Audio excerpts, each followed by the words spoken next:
People will say, just so you know, I'm not feeling suicidal. Yeah. I love my life, and if you hear anything other about me, you'll know it's not the real deal. Because people have controversially died. And Forrestal is the first one when that happened in 49. And people think he was all over this UFO issue after Roswell, that he was tied into Roswell. And then later, Kennedy was tied into him, of course. Now, don't even get me started on the 12 scientists. By the way, all of them are linked to classified nuclear and aerospace projects who are all currently missing or dead, some by suicide, allegedly.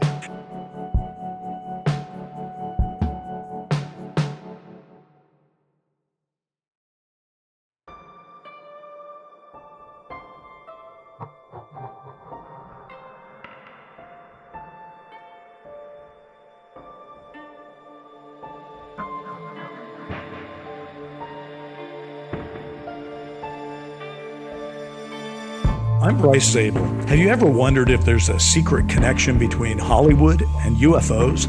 I'm Brent Friedman, and you are listening to Sound, Light, and Frequency. And in this episode, we're putting JFK and Roswell in an atom collider, and we'll see what happens. Then we're going to a real atom collider on the Swiss-Franco border, and we're going to ask some very interesting questions.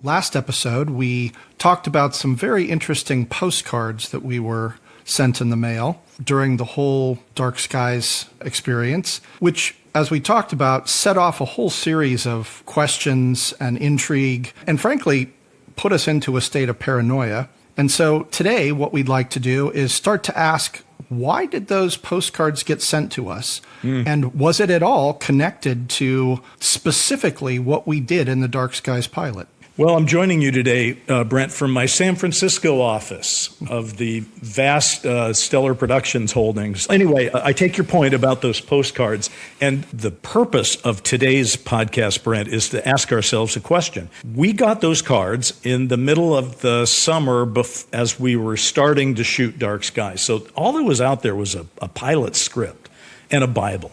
And so that we've always asked ourselves, what was in those things that would have made anybody say, let's send semi-threatening postcards to this Zabel guy so he can show them to Friedman and they can freak out? Why would that happen? And I think what you and I have decided is at least one of the leading theories. It goes back to when we were working on creating Dark Skies, and we said, let's try the unified field theory of conspiracy. Let's take the two greatest conspiracies of the 20th century, Roswell, 1947, JFK, 1963. Let's put them in atom collider and see what happens. And that's what Dark Skies was. And as you said, that's one of the things JC first told us when he met us over a year later. You got a lot of things right. Do you think maybe he was talking about that? It's a good theory, and I think today what we need to do is put each one of those conspiracies under the microscope and examine them. And I just want to say, as a bit of a tease for later in the episode, we're going to look at a third conspiracy, or I should say a third emerging conspiracy set in the 21st century around CERN. That's a real atom collider, if I'm not mistaken. Exactly. And we are going to be connecting some dots back to the formula as we move that subplot forward. So stay tuned for that. In the meantime, Bryce, you had suggested that we do a lightning round and start looking at the cultural footprint that Roswell has left since 1947.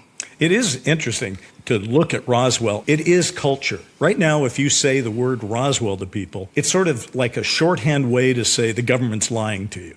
Because we know the government lied about something. Back in 1947, they basically said, we have a flying disc. And then the next day they said, no, we don't. It was a weather balloon. So they were lying at the beginning or the end, somewhere in there. And so movies and television always pick these things up. So let's do this. You go first. Tell me something you remember that you've seen where Roswell is mentioned, and then I'll give you one, and let's see how long we can keep this going. All right. Low-hanging fruit, Dark Skies.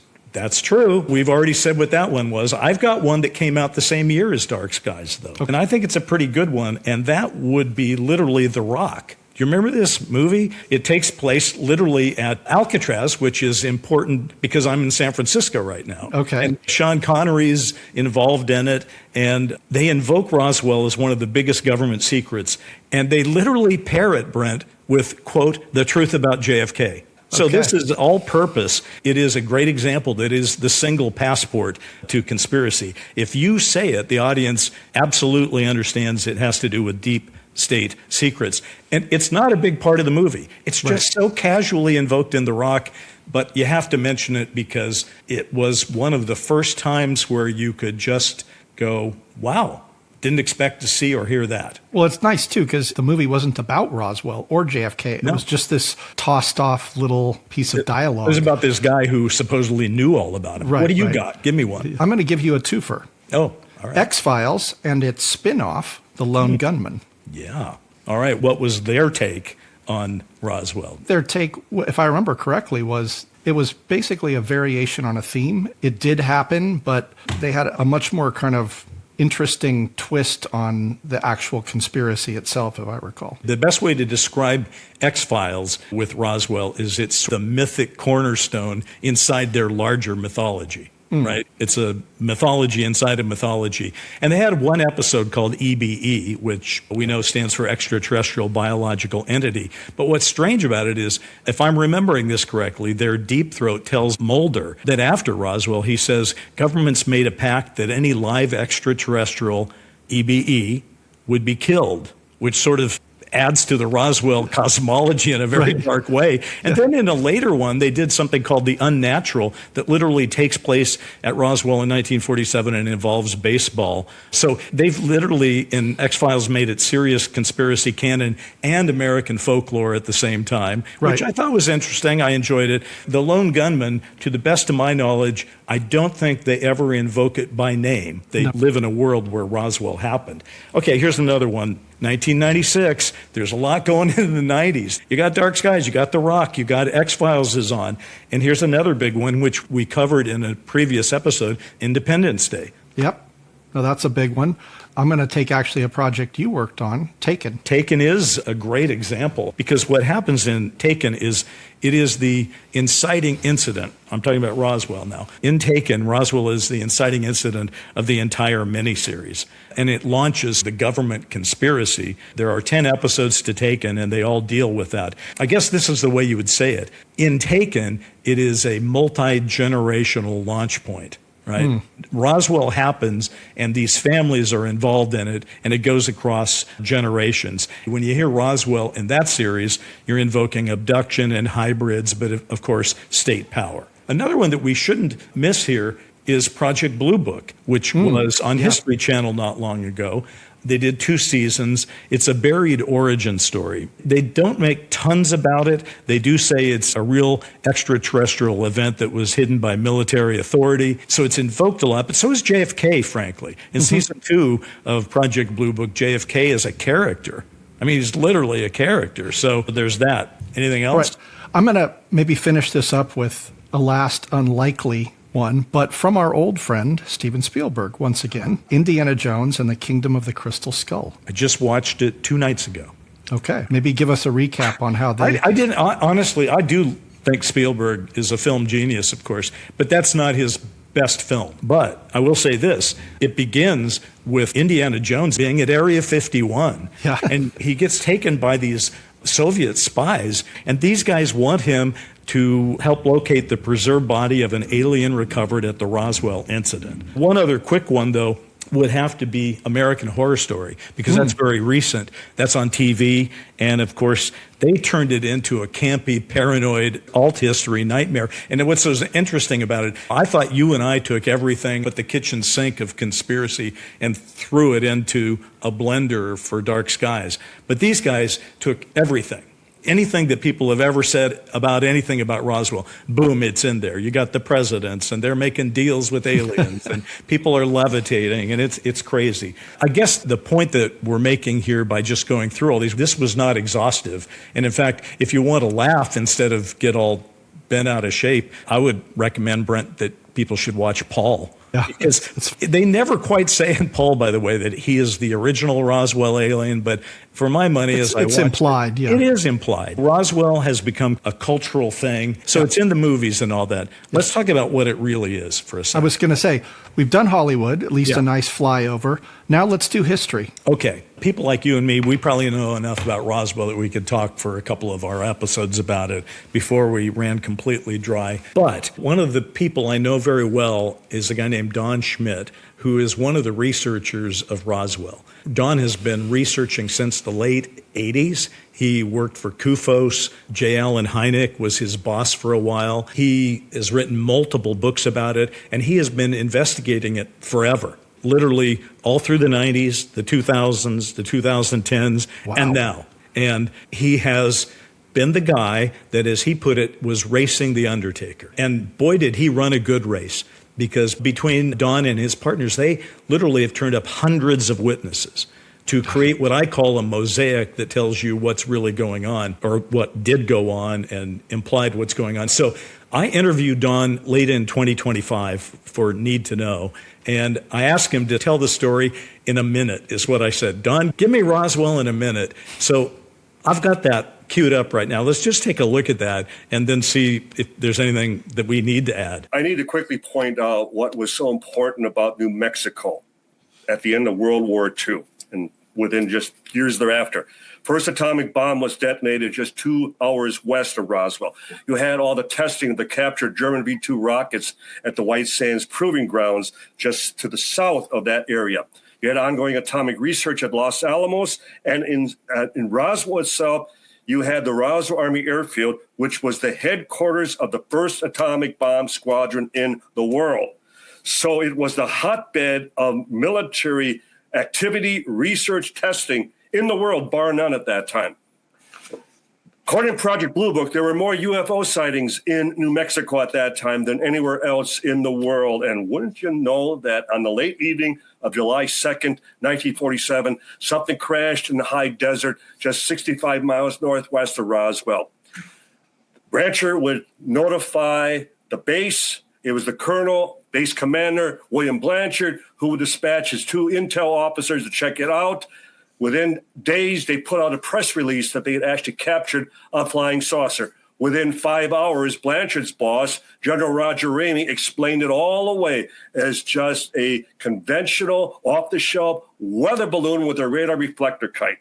And it wasn't until 30 years later that the very intelligence officer who led the investigation, who was first to go investigate the crash site, he was diagnosed with terminal emphysema, and he broke his security oath. He went public and said, quote, being familiar with all materials, both foreign and domestic, this was nothing made on this earth, end quote. I love that. It's so unfair. It is not fair for me to say, hey, Don, you've been studying something for many, many decades, and you've interviewed 600 witnesses or whatever, and now just boil it down to 1 minute. But I thought he did a pretty good job.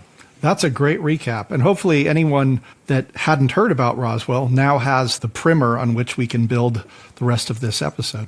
I have a book of Don's under option. It's called Witness to Roswell. And I would urge people who would like to go a little deeper and say, I really want to know some of the details here, that they probably do want to read Witness to Roswell by Don Schmidt and his partner Tom Carey, who did a really good job with it. But just one thing to add to that, because there's not a lot, again, there are many more details. There's a lot of testimony. When I first went to Roswell over a decade ago, Don had invited me, and so I was a speaker there, and Don introduced me to Frankie Rowe, who at the time was a woman, I believe in her 60s.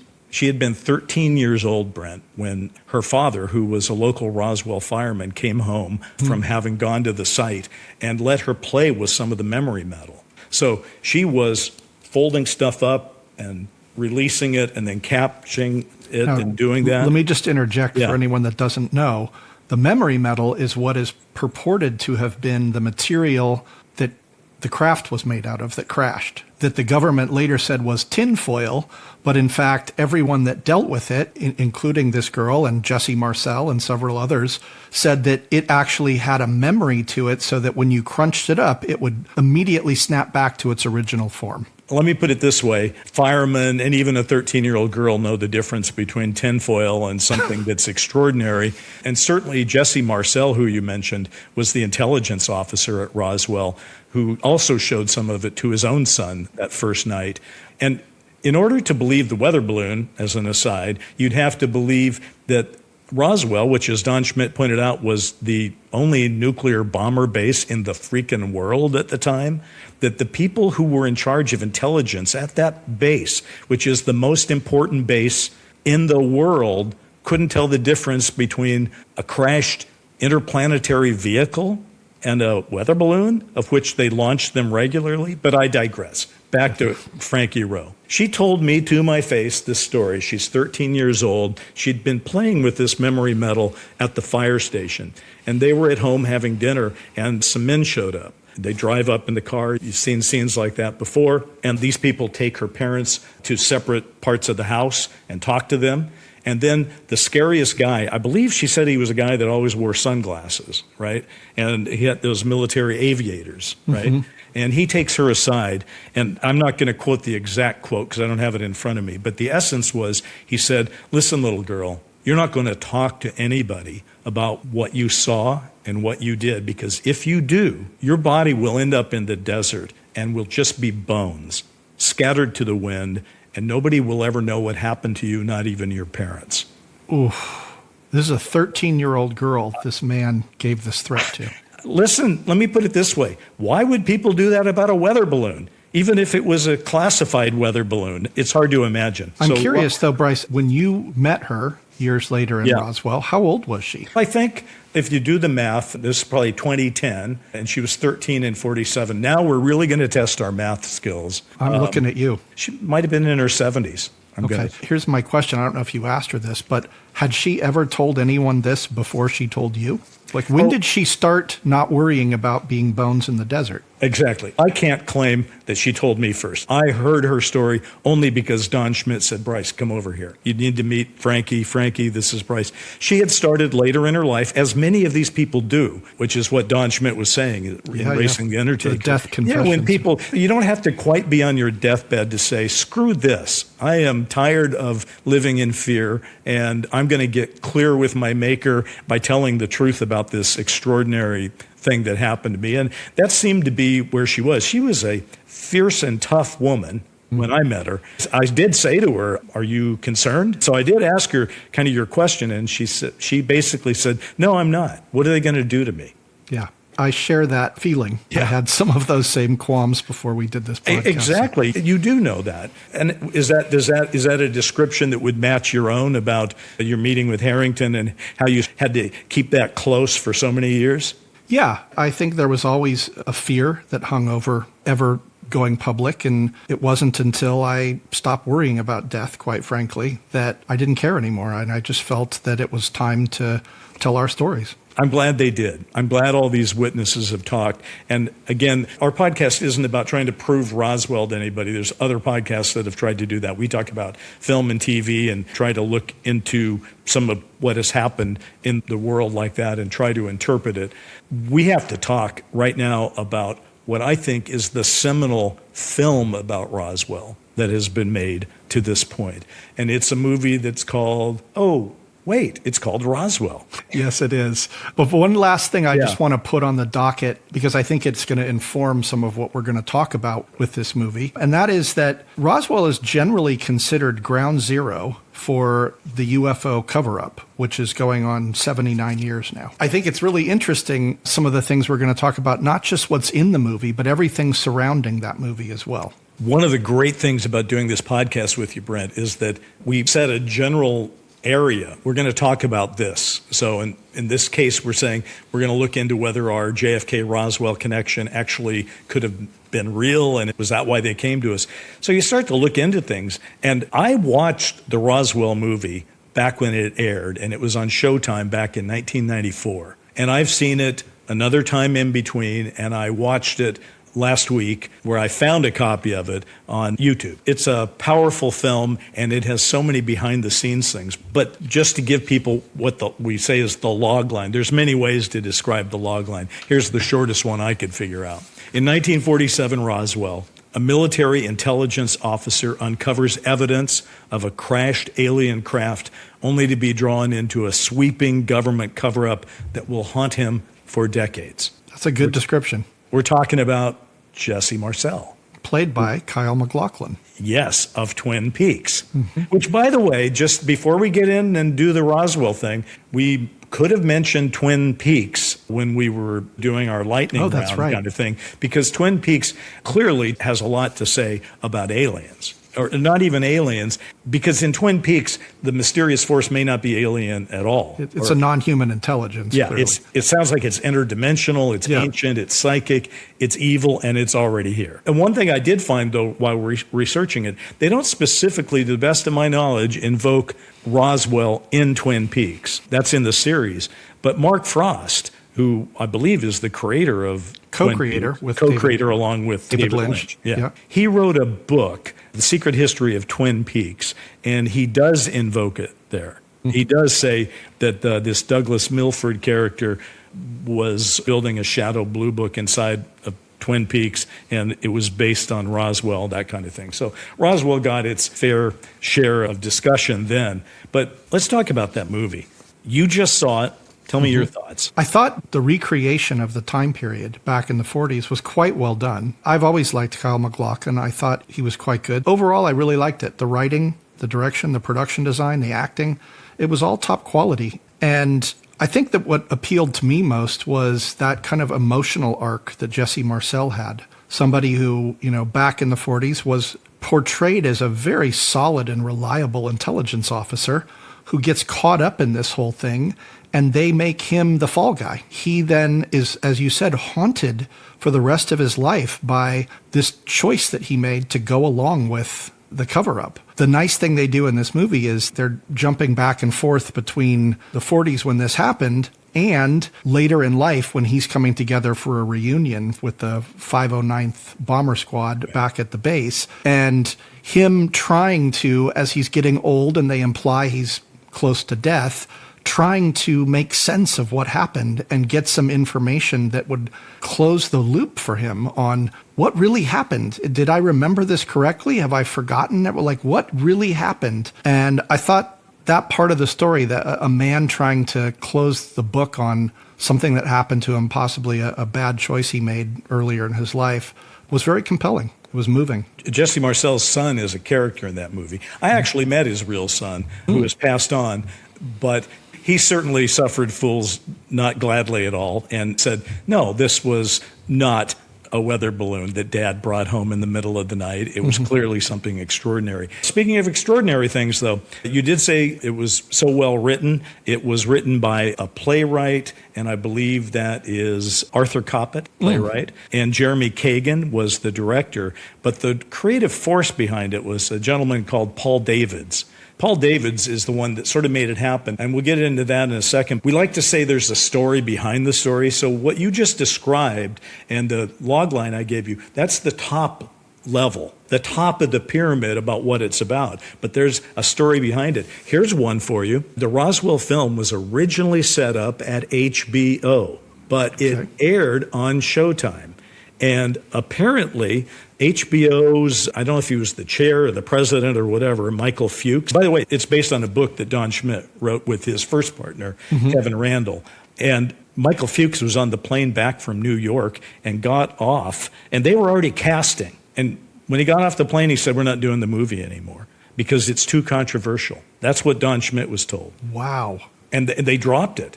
And God bless Showtime, because within 1 week, apparently it was then set up at Showtime, and the entire creative team en masse moved from HBO to Showtime. And one other quick aside, when it was at HBO at the very beginning, HBO hired a guy named John Adam, who was a stringer for Spy magazine and also for the New York Times. And they hired him at HBO to conduct an independent investigation. I've read this report. It's 95 pages long, all right? And John Adam concludes, at the end of this report, there are only two possibilities.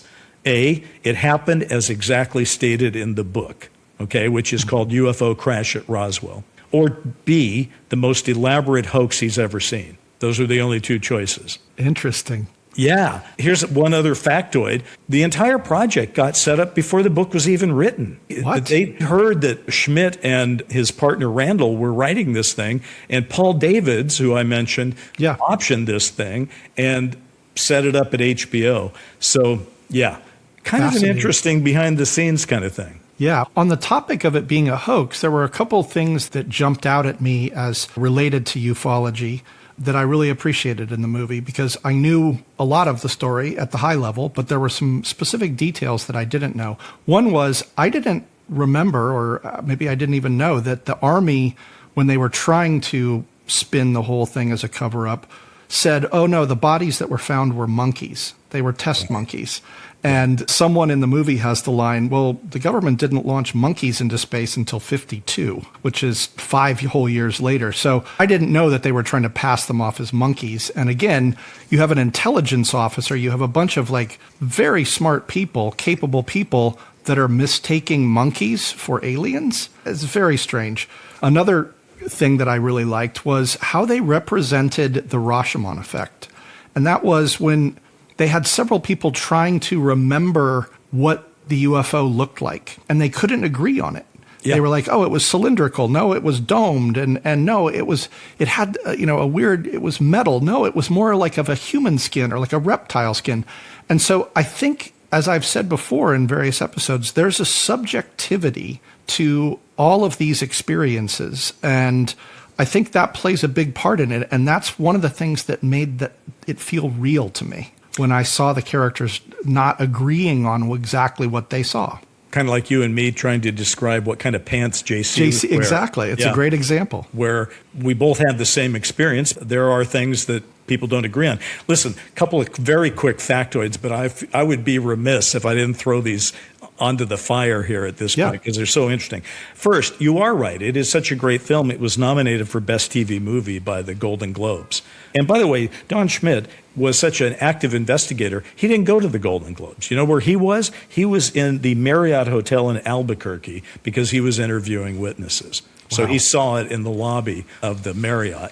This one will kind of blow your mind. Kyle MacLachlan got the actual role. Christopher Reeve wanted to play it. Really? Christopher Reeve wanted to play it. He had read the book, and HBO did not consider him an A or a B actor. They considered him a C-level actor.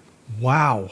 Hard to believe. No, I don't believe it. I thought he was a great actor. And Showtime, when they took it to Showtime, they were originally pushing for Don Johnson or Ted Danson. Wow. Okay. Which, you can just imagine, you just seen this movie. Those are slightly different movies. Very different movies. Okay, and here's one that's really important. There's an autopsy scene in the film, and you get to see the gray that they're working on, and I believe there's a living one that wakes up during the autopsy. Yes. I talked to Don Schmidt about this just less than a week ago. This astonished me. I had to write it down because I was like, what, are you kidding me? He said when it came to rendering the grays, we were very strict that we did not want an accurate portrayal. Really? Why? Now, everything else I've ever heard Don say about this movie is, oh, we're trying to get, they did a great job. They, as you said, the time period, yeah. But why the grays? And the reason was they didn't want to make it so real that people would watch it and then claim that they were witnesses or Dad told me he had done this. They wanted something that wasn't quite right about the grays in that film so that they could weed out people that were bullshitting them. Interesting. Really interesting. This leads me to the one that I just have been waiting to talk to you about, because here's what happens in the movie, folks. Kyle MacLachlan, playing Jesse Marcel, is talking to the people at his reunion, and he's asking them to come forward, and some of them don't want to. He's sort of an investigator, as he's portrayed in the film, who's trying to get straight on what really happened toward the end of his life. And there are a lot of flashbacks to his experience back in July of 1947. And while he's at this thing, Martin Sheen is one of the leads in this movie. And you keep seeing Martin Sheen with sunglasses on or without them, but he's always at a distance. He's watching him. And at one point, Martin Sheen takes Kyle MacLachlan into an airplane hangar and lays it out for him. What'd you think when you saw that scene? You know what? Honestly, it felt like a scene we would have written in Dark Skies. I loved it. I thought it was great. Well, first of all, Martin Sheen's a great actor. Kyle MacLachlan's a great actor. So seeing the two of them in this huge, enormous space having this incredible conversation felt like the climax of the movie. By the way, I think Paul Davids is responsible for this scene, which is interesting because he doesn't get credit for it. He gets 1/3 of a story credit and doesn't share regular credit, but he's the guy that came up with all this stuff. And what's so incredible, Martin Sheen plays a guy named Townsend, I believe. And it just comes pouring out of him. He lays this all out. He says these aliens have been observing humanity for centuries. They've influenced human history. And this is a quote, in critical and startling ways. Okay. He says they'd been genetically altering human DNA from our very beginnings. And he even says they inspired humanity's greatest spiritual leaders. I mean, it's just an avalanche, as you said, of ufology. But here's the part that is so dark skiesian to me, okay? Because we went with this kind of thing so often. Marcel reacts and he says, oh my God, you're telling me that the missing link could be the result of alien genetics? And Townsend answers, I believe this information is correct, but who can really say for certain? Yes. And it reminded me of that scene you and I wrote with Lone Guard talking to Bach, who's running Majestic 12. Lone Guard says, I'm pretty close to the truth. And Bach says, well, the truth is overrated. Nothing is all true, John. Anyway, there's only one thing for us to put a bow on this thing with. We've complained that it's been hard to watch Dark Skies. We talk about it and people go, I'd like to watch it. You can't. The DVD took 14 years to get made, got made in 2011. And just last year, they don't make it anymore. You can't watch the DVD. You can't buy the DVD. It's not streaming anywhere. Guess what other film has that problem? Roswell. It was released once, then it went away as a VHS, I believe. It's been released as a DVD. You can't get the DVD right now. It's not streaming anywhere. The only place you and I were able to watch it, I believe, was on YouTube. Is that true for you? Yep. And according to Don Schmidt, again, who knows what he's talking about, he said that at one time it was the highest viewed movie at military bases all around the world. Wow. That's For an a interesting period of stat. time. And guess what? Then it went away. And now you can't get it. So the truth is overrated, and sometimes the truth is suppressed. Yeah. Listen, nobody wants to be the guy that's claiming they're suppressing my pride. You know, listen, I mean, there's a lot of reasons why a lot of things are not available in Hollywood.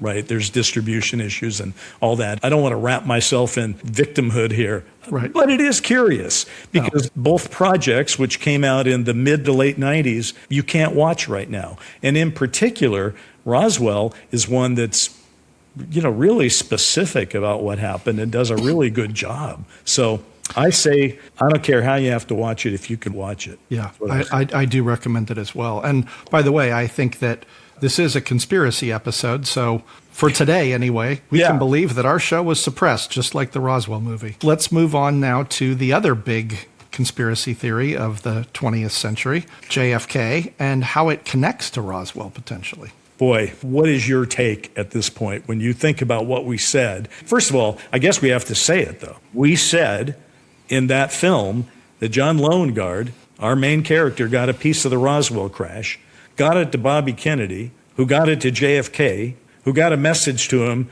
that said he was going to tell the story in his second term. And the final scene in Dark Skies is Kennedy being killed and it being on television and Loengard watching it. With the implication being that he was silenced because he was going to go public about Roswell and the larger truth about UFOs. So, yes, that's what we posited in our pilot. And I think that if I look back on it today, there's a couple things that get me thinking are, we already mentioned it once, when JC said you got a lot right. Was he talking about that connection between JFK and UFOs? I think, as we talked about in a previous episode, there's a really weird factor where we put out something that we thought was fiction, and now there's these little trace pieces of evidence and a lot of people connecting dots saying that there's truth behind what we thought was fiction. There was no internet for us during Dark Skies. I remember in promotion, you and I had to get in a car and drive to NBC where somebody allowed us to have a chat with... A little chat room. That's all I'm saying. There's no anybody leaked anything to us. We just made it up. We said, let's take JFK, let's take UFOs, atom collider, boom. However, now that we've done that and time has passed, I have done a little looking into that. And there is something that's very true that we should say that we did not know then. And that was on November 12th of 1963, which, let's do the math, 10 days before JFK dies, National Security Action Memorandum 271. So that's referred to as NSAM 271. It's JFK pushing space cooperation with the Russians, with the Soviets, in order to avoid starting World War III over an unidentified threat. Now, he never comes out and says UFOs in this memorandum, and you can go look it up again, NSAM 271, and it's real. Nobody's doubting that.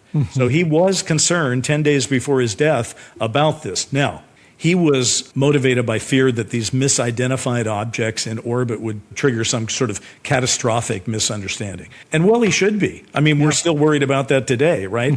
Now, there's two other documents. They are a lot more dicey. There's a second one that's the same date, November 12th, 1963. Okay. And it's far more controversial. This is an alleged memo that JFK wrote to CIA Director John McCone requesting UFO intelligence. All right. And again, people debate this heartily, Brent. They talk about it all the time. Its authenticity is very unproven, but there are more people willing to say this might have been the thing. And then there's a third one called the Byrne Memo, which is another highly disputed document suggesting concern with intelligence circles about Kennedy's inquiries on this. And so you got these three memos, one of which is for sure real, but isn't specific to UFOs. The second of which is iffy, but is about UFOs. And the third, which is even more iffy, but is very specific about people within the intelligence community worried about JFK. And then I'll end with this. And then there's Marilyn Monroe. What? Well, the other unconfirmed part of the whole JFK UFO thing is people persistently believe that JFK shared something about UFO reality with Marilyn Monroe and that she was going to go public with it, and then she got killed in 1962. I don't even want to take that one on, Brent. That's too big that's above my pay grade, but that is what people say from time to time. There's a lot to chew on there. One other thing that I'd love to try and connect some dots here between Roswell and JFK is a character from history, not a fictional character, James Forrestal. Oh, yeah. He appears in the Roswell movie, but why don't you give us a quick overview on who he was in relationship to JFK, potentially? Okay. JFK, as many people know, was in the Navy, and he went into the Navy in late 41, I think, between October of 41 and I believe something like February of 42. He was actually being looked at by the Office of Naval Intelligence. Does that ring a bell? I've heard that somewhere. Yeah. And then he ended up being the famous guy that was the skipper of PT-109 and that historic rescue and all of that. But there was this short window where O&I had their hooks in him for 3 months or so. And then the other part of it, to go to your Forrestal thing, is James Forrestal, which I'm going to let you do that one, but James Forrestal was someone who was a family friend of Joseph Kennedy and actually knew the Kennedy kids from an early age. So in the same way that Harrington was someone in your neighborhood or in your viewpoint who you knew, who was a lot older and was obviously a lot more wired into things. Okay. So the interesting thing about Forrestal is, as I said, he was a character in the movie, and he was appointed the, I think, Undersecretary of the Navy. As you mentioned, he was that from 44 to 47. He's also been linked, though, to Majestic 12. According to the official version of history, though, Forrestal was admitted to the Bethesda Naval Hospital in 1949 after experiencing a bit of a mental breakdown from exhaustion and some other stuff. A few weeks later, he apparently committed suicide, or so the official story goes. A bunch of people that spent time with him around then, including his chauffeur and his replacement as the defense secretary, found him acting in good spirits, very normal, as did his nurse, at that time and his psychiatric doctor.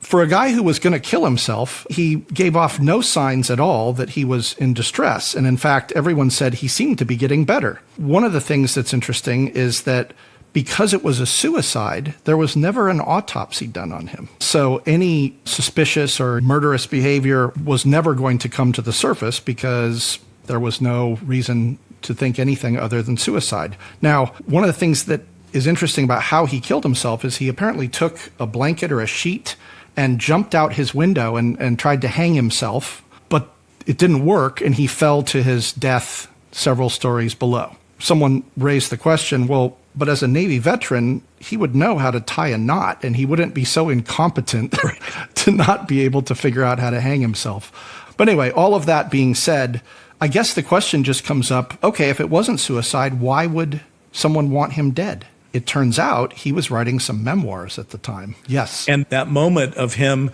jumping out of the window is taken on, and they take the position, obviously, that he wasn't suicidal, as you just mentioned. That's why, by the way, a lot of people, you see it on X all the time, people will say, just so you know, I'm not feeling suicidal. Yeah. I love my life, and if you hear anything other about me, you'll know it's not the real deal. Because people have controversially died. And Forrestal is the first one when that happened in 49. And people think he was all over this UFO issue after Roswell, that he was tied into Roswell. And then later, Kennedy was tied into him, of course. Now, don't even get me started on the 12 scientists. By the way, all of them are linked to classified nuclear and aerospace projects who are all currently missing or dead, some by suicide, allegedly. There's just a lot of connections here. I don't think we'll ever resolve it, Brent. I think that's the problem with some of these things. We talk about them, and yeah, we can go back and forth on them, but can we solve them? Unless there's a smoking gun memo that exists and that has been hidden successfully for 80 years, we aren't going to know for sure. Yeah. Well, and I think the other thing we can't know, which is frustrating, is going back to how we started the episode, what was it about our pilot that had JC say you got a lot right? Now that we've gone down the rabbit hole on both these conspiracies, it seems to me that it must have had something to do with the combination of those two. As we said, that atom collider that we threw them both into, that was totally unique at that time. Our take started with Roswell. We did say, let's take these two conspiracy theories, put them together. But we started with Roswell and said, if you believe Roswell is a true event, and both of us did at that time, we'd done the research and read some books and talked to some people, and we were relatively sure that you could make a strong case that Roswell was an anomalous event. Our take, though, was Roswell's real. If Roswell was real in 1947, the national security state coming out of World War II would have had to treat it as A, extremely important, and B, extremely worth keeping secret. To the point that you would threaten the life of a 13-year-old girl. And possibly a president of the United States. Yeah. And so that's where we went with that whole thing. I've wrestled with this. To be quite honest, I have wrestled with this, as I'm sure you have, for decades, where I've asked myself, were we really onto something, or was it just coincidence and happenstance? Based on my lived experience with JC and with what I know today, I think we had a lot of things right besides just JFK and Roswell.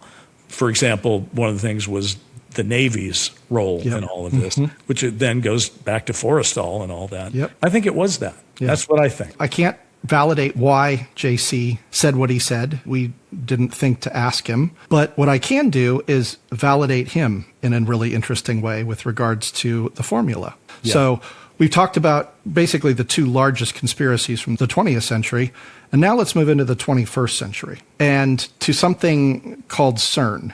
And maybe before I get into the story, can you give us a quick recap on what CERN is? Oh, God, I was afraid you'd ask me that. No, my friend, if you were going to bring up CERN, then you have to do that, because I've run dry so far, so it's up to you. So CERN was the largest particle physics laboratory in the world, located on what's called the Franco-Swiss border near Geneva. It was established in 1954. It uses advanced particle accelerators, including the Large Hadron Collider, also called the LHC, to study the fundamental constituents of matter and the universe's structure. So big, heady things they're doing there. The LHC and the Relativistic Heavy Ion Collider, or the RHIC, have been the focus of multiple conspiracy theories because both colliders accelerate particles to near light speed before letting them smash into each other. These collisions create and show force interactions similar to what the universe was like the instant after the Big Bang. If I'm not mistaken, are you saying that this is why people have speculated, and I underline and put in bold speculate, that somehow when you turn on CERN, you are creating parallel universes and portals to different dimensions and all that? Absolutely. And there's people who believe, for various reasons, that we are not just opening portals to other dimensions, but that it's being used to summon demons, possibly even the Antichrist. Now, obviously, these are all just conspiracy theories, but this is out there.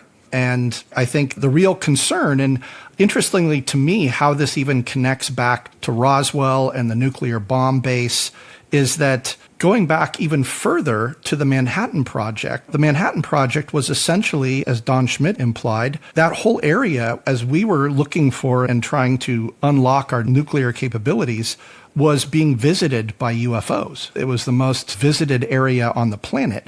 Similarly now today, with the area of CERN, there's been tons of UFO reports. So it seems that every time we start meddling with the very fabric of nature, it brings UFOs. So this is an interesting connection between these two places. So you say, okay, well, wait a minute. How are you connecting CERN to the formula? Let me explain something. I am saying that, by the way. As you said that, I'm saying, wait, how is he connecting CERN to the formula? So there you go. Okay. So if you remember, or if you listened to our first episode, JC, at the end of our meeting with him in the backyard of Bryce's house, scribbled out something on the back of an ATM deposit envelope. And he folded it up and he handed it to me and he said, put this in a safety deposit box for about 10 to 15 years.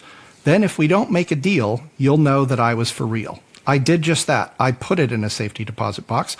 There's a whole Keystone Cops situation about how it was moved from one box to another and it was almost lost. But during this time, initially, I didn't realize it was lost. I thought I still had it somewhere in my possession. As we talked about, the actual symbols on the envelope, what we call the formula, are fairly inscrutable. They don't make any sense at first glance. And so I didn't really have anything to go off in terms of trying to validate this message, this cryptic message that he gave us. And as Bryce said, in 96, the internet wasn't much of a thing. But as the internet evolved over the next decade or so, I started on a fairly regular basis Googling or searching at the time, before Google even, sound, light, and frequency. And I would do that trick where you would put those words in that order in quotations so that the only search results I would get were ones that had those three words in that order. I didn't want something, I wanted it all. And up until 2012, I never got anything back. I never got any search results. Now, to clarify something, there is a quote attributed to Tesla that's similar. If you want to find the secrets of the universe, think in terms of energy, frequency, and vibration. But there's actually no official confirmation that Tesla ever said that or wrote that. And it actually doesn't appear to have surfaced as an internet meme until around 2010. Anyway, in 2012, around 15 years after the Dark Skies premiere party, just as JC had predicted, I finally got a hit on my search for sound, light, and frequency. And Bryce, do you know where those search results came up? No.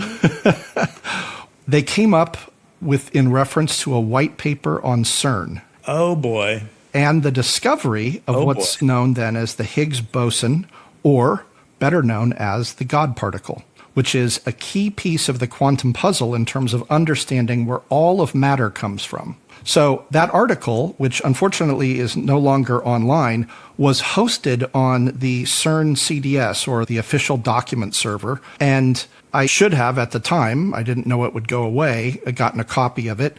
But it was about what was called the sonification of the God particle. And just to explain that, that's basically where when the particles are collided in this huge underground facility, if you're interested in this, please go and do a deep dive on it. It's fascinating.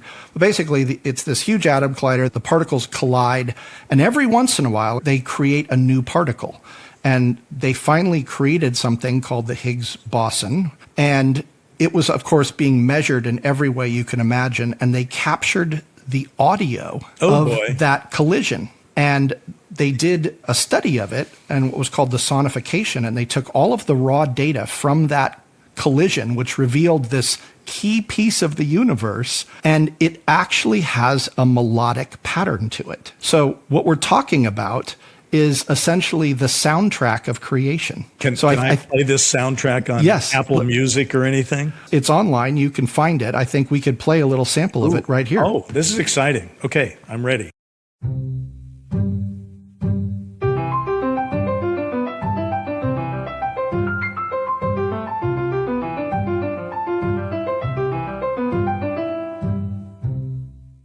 Excuse me, Brent, but WTF?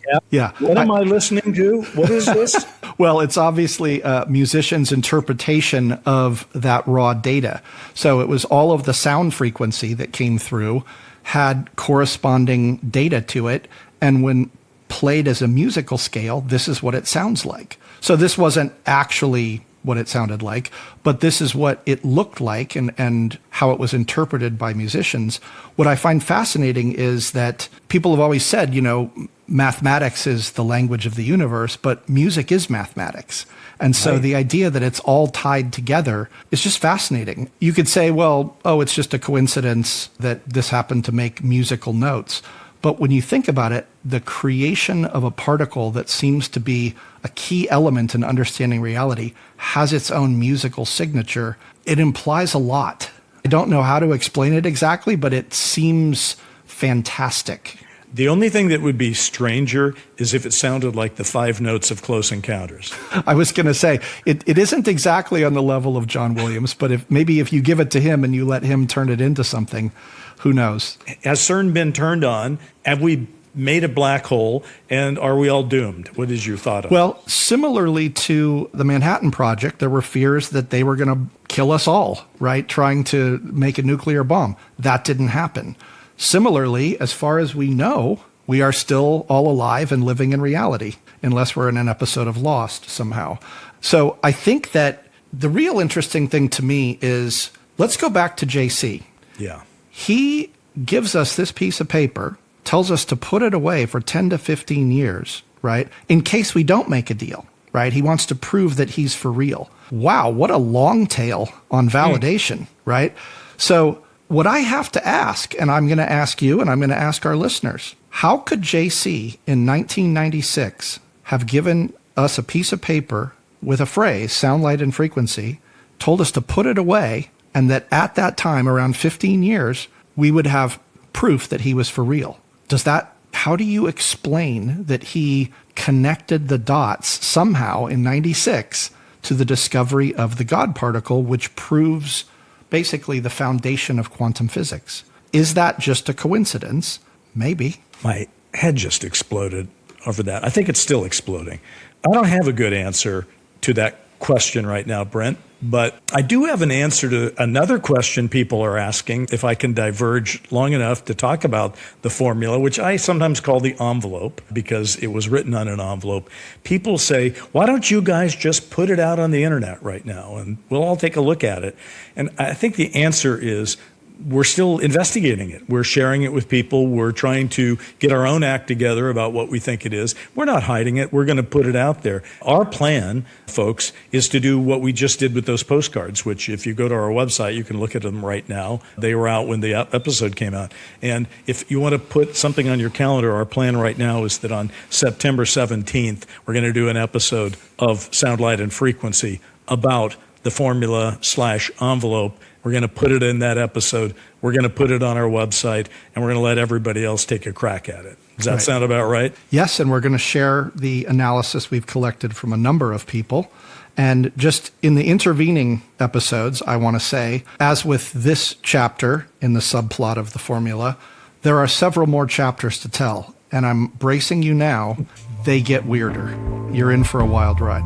Soundlight and Frequency is an iHeart podcast produced by Stellar Productions. It's executive produced by Nick Johnson, and for Stellar, Jackie Zabel. Our show's music was written by Anna Stumpf and Hamilton Lighthouser. And your hosts and executive producers are Bryce Zabel, that's me, and Brent Friedman. Watch the skies.